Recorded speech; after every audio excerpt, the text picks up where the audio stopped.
आप देख सकते हैं जो साइन थीटा कॉस थीटा आप लोग को याद करने में बहुत कठिनाई होती होगी, इसलिए हम आप लोगों के बीच एक शॉर्टकट ट्रिक लाए हैं। जो ट्रिक है रूट टेंडर LRL/4/4R है। ठीक है, तो हेलो दोस्त, मेरा नाम मुकेश कुमार हुआ।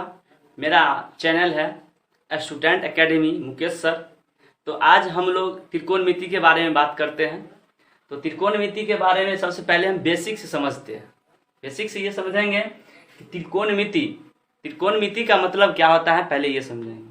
त्रि मतलब होता है तीन, त्रि मतलब होता है तीन, कोण मतलब होता है कोण, और मिति मतलब होता है माप।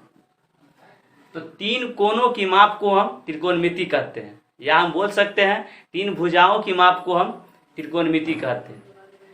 तो आगे हम देखेंगे, सबसे पहले त्रिकोणमिति के जनक किसे कहते हैं। तो त्रिकोणमिति के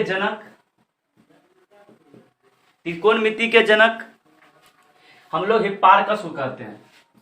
हिप्पारकस, त्रिकोणमिति के जनक हिप्पारकस को कहते हैं। तो चलिए अब हम बेसिक से और समझते हैं। सबसे पहले त्रिकोणमिति में त्रिभुज के बारे में आता है, तो हम त्रिभुज के बारे में समझते हैं। त्रिभुज किसे कहते हैं, त्रिभुज किसे कहते हैं। तो हम जानते हैं तीन भुजाओं से घिरी बंद आकृति को हम त्रिभुज कहते हैं। तो त्रिभुज कितने प्रकार के होते हैं, त्रिभुज तीन प्रकार के होते हैं। पहला नंबर होता है समबाहु त्रिभुज। समबाहु त्रिभुज, तो समबाहु त्रिभुज को हम समझेंगे।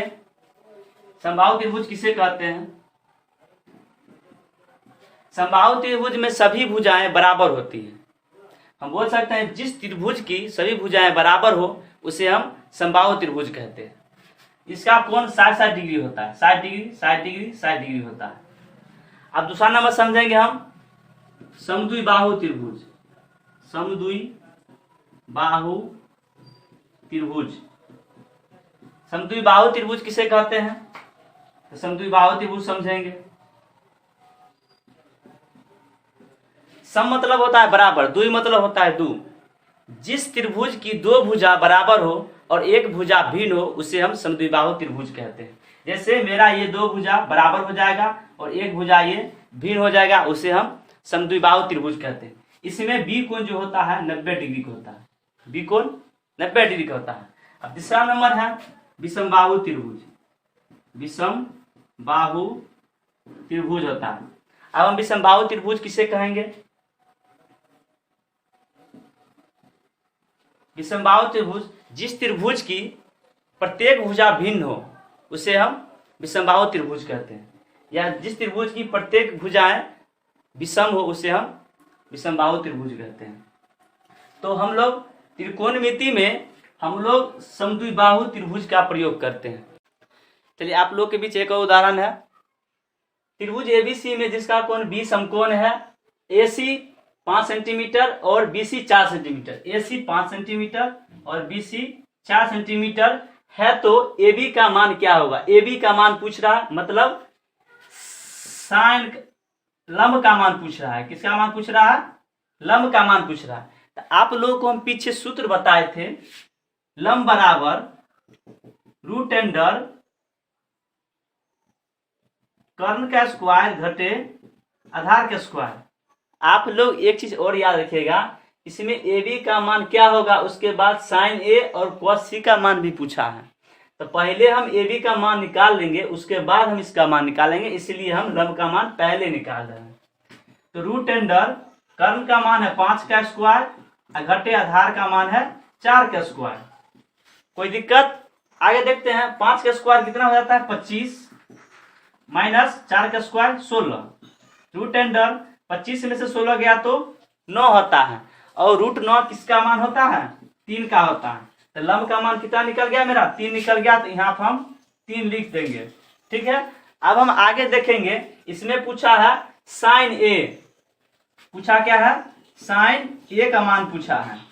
एक चीज आप लोग याद रखिएगा, लंब का मान और आधार का मान बदल सकता है, लेकिन कर्ण का मान कभी नहीं बदलेगा। एक और बात है, जो लंब का मान आधार का मान से कर्ण का मान हमेशा ज्यादा रहेगा। ठीक है। और लंब का मान बदल सकता है, आधार का मान बदल सकता है, लेकिन कर्ण का मान कभी भी नहीं बदलता है। इसलिए हम अब आगे देखेंगे साइन ए का मान निकालना है। तो साइन थीटा बराबर क्या होता है, लंब बट्टे कर्ण होता है, लंब बट्टे कर्ण होता है। हम देखते हैं साइन ए बोल दिया है, थीटा अगर रहता तो यही मेरा लंब का मान 3 हो जाता, कर्ण का मान 5 हो जाता, टेंशन निकल जाता। लेकिन यहाँ पर साइन ए बोला है, तो साइन ए हम यहाँ से ए दिया है, अगर हम यहाँ से देखेंगे तो मेरा कौन सा भाग दिखेगा, ये भाग दिखेगा। जो भाग हमको दिखेगा वो मेरा लंब बन जाएगा। लेकिन सबसे पहले हम ये देखेंगे, पहले क्या था, आधार था, ये क्या था, कर्ण था, और ये लंब था। लेकिन साइन ए जब बोला है, जब हम यहाँ से देखेंगे तो मेरा ये दिखेगा, ये भाग दिखेगा। इसलिए जो भाग दिखता है वो लंब बन जाता है। तो 4 क्या बन गया, आधार था जो, वो लंब बन गया। तो 4 मेरा लंब बन गया, और ये लंब जो था वो आधार बन गया, और आधार 3 होगा। यही मेरा आंसर होगा। एक और हम देख लेते हैं cos c का मान। cos c का मान, तो cos c बराबर सूत्र क्या होता है, आधार बट्टे कर्ण होता है, आधार बट्टे कर्ण होता है। ठीक है। तो अब हम देखें cos c बोला है, cos c अगर हम यहाँ से देखते हैं, यहाँ से तो हम कौन सा भाग दिखेगा, ये भाग दिखेगा। तो ये भाग जो है, जिस भाग से हम देखते हैं, जो भाग दिखता है वो मेरा लंब बन जाता है। पहले से ये लंब था और यहाँ से देखे फिर वही लंब बन गया। तो लंब का मान 3 हो गया, और आधार का मान 4 तो होगा ही, और कर्ण 5 है। इसलिए आधार हो गया 4 और कर्ण 5 है, तो 5 मेरा, यही मेरा आंसर हो गया। आप लोग कोई दिक्कत नहीं होना चाहिए, हम इतना आसान तरीका से बता लें। सबसे पहले जरूरी की बात यह है, जो आप लोग अपना कॉपी पर जरूर लिख लीजिएगा, ताकि आपको बाद में कोई भी प्रॉब्लम हो तो आप पीछे देख के समझ सकते हैं और हल कर सकते हैं, बना सकते हैं। टेंशन उतना नहीं रहेगा, दिक्कत नहीं होगा। तो चलिए हम आगे अब 8.1 से क्वेश्चन की ओर चलते हैं और देखते हैं। हम आपको एक उदाहरण की ओर लेकर चलते हैं। उदाहरण है त्रिभुज एबीसी में जिसका कोण बी समकोण है, और AB 24 सेंटीमीटर और BC 7 सेंटीमीटर है। तो AC का मान ज्ञात कीजिए। आप लोगों को पीछे बताए थे त्रिभुज 3 प्रकार के होते हैं, जिसमें समद्विबाहु त्रिभुज का प्रयोग होगा। तो समद्विबाहु त्रिभुज का प्रयोग करते हुए हम आगे की ओर चलते हैं। A कोण B कोण C, इसमें B बोला है समकोण है, समकोण मतलब 90 डिग्री होता है। तो इसमें दे दिया है BC 24 सेंटीमीटर है, BC 24 सेंटीमीटर है, और दे दिया BC 7 सेंटीमीटर, BC 7 सेंटीमीटर है, AB 24 सेंटीमीटर है। तो AC का मान निकालना पड़ेगा। तो AC आपको बताए थे, ये होता है कर्ण, ये होता है लंब, और ये होता है आधार। तो कर्ण बराबर सूत्र हम बताए थे, कर्ण बराबर √अंडर लंब का स्क्वायर जोड़ आधार का स्क्वायर बताए थे। आप लोग को याद होगा, √अंडर लंब का मान है 24, तो 24 का स्क्वायर प्लस आधार का मान है 7, तो 7 का स्क्वायर √अंडर 24 का स्क्वायर कितना होता है, हम देख लेते हैं। 24 का स्क्वायर 16 1 4 दूनी 8 1 9 4 दूनी 8 2 दूनी 4 6 9 8 17 576 होता है। 24 का स्क्वायर 576 होता है, और प्लस 7 49, दोनों को हम ऐड कर देंगे, जोड़ देंगे। 9 6 15 और 7 4 11 12 5 1 6, 625 हुआ। 625 √अंडर 625 है, 625 क्या होता है, 25 का होता है। यही मेरा आंसर होगा। कर्ण का मान कितना निकल गया, 25। यहाँ पे मेरा 25 हो जाएगा। एकदम आसान तरीका से बन जाएगा।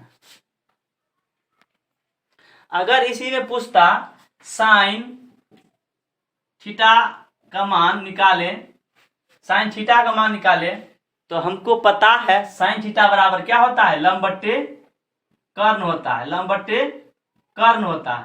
तो लंब का मान कितना था, 24, तो 24 यहाँ पे लिख देते हैं। कर्ण निकला था 25, यहाँ पर हम 25 लिख देते हैं। आंसर हो गया। अगर मेरा टेन थीटा का मान पूछता, टेन थीटा, तो टेन बराबर क्या होता है, लंब बट्टे आधार होता है। तो लंब का मान कितना है 24, और आधार का मान कितना है 7। यही मेरा आंसर हो जाएगा। अगर कॉट का पूछेगा तो कॉट का हम सूत्र लिख लेंगे और मान बैठा देंगे, मेरा आंसर हो जाएगा।